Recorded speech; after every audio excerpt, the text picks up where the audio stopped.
Hello, chessmod family! GMAvetic here is with you. Against d4 there are plenty of good openings. Why our choice is the Benko Gambit? When we were discussing with our GM team against d4, what is the best opening that is easiest to learn, easiest to play, most unpleasant for white? Our choice was definite, the Benko Gambit. First of all, it's very easy to play with black pieces. Especially in blitz games, it's so unpleasant to play against this opening with white pieces that you can notice many GMs avoid accept the pawn sacrifice. Despite of the mentioned factor, there are more reasons why we advise to our students to learn and practice during their chess career the Benko Gambit. You will have a better understanding and feeling the importance of active pieces, open and half open lines, the strength of g7 bishop that occurs from many openings. Another great point is that you will lose the fear of sacrificing a pawn, which is essential skill to grow your chess level. Benko Gambit is in the playing repertoire of best players in the world: Carlsen, Caruana, Topalov, Ivanchuk, and many others.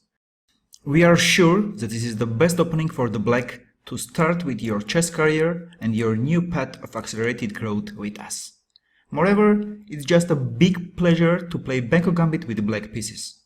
You will surely feel it and smile even during your first games, remembering our words. Enjoy it!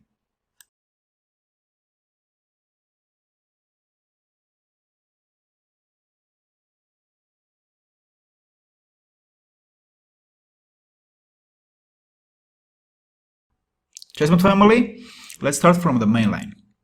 e4, g6. We make f8 bishop very powerful by bringing him on g7, from where he will shoot a1 h8 diagonal and make troubles for white.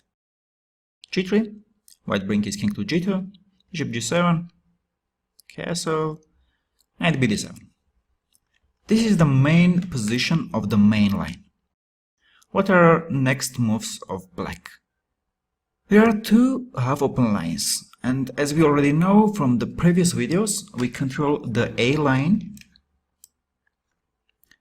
and we should bring our another rook to b8 in order to control both of them. Where should go our queen? There are two plans. First is rook a6. Queen goes to a8 and rook goes to b8. So two rooks and queen make pressure on queen side.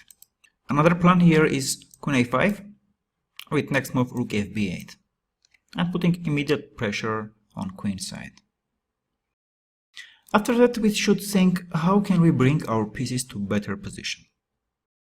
Look at the bishop on g7 and knight on f6. Knight f6 is closing the bishop on g7. I call this TV concept. Why TV concept? It's like you are watching TV and someone comes and stays in front of you, closing all your view. It's a familiar situation, right? The same is here. Bishop on g7 is placed very good, but the knight on f6 is closing him. So, knight on f6, like a gentleman, moves from his place, opening his collects view. He goes from g4 to e5, and then maybe to c4, or c4 and knight d3. Another, after queen a5, rook fb8, another plan is here knight e8, opening the bishop on g7, and going to c7 b5. Why is going to b5? White best piece here is the knight on c3. He is more or less closing the bishop on g7.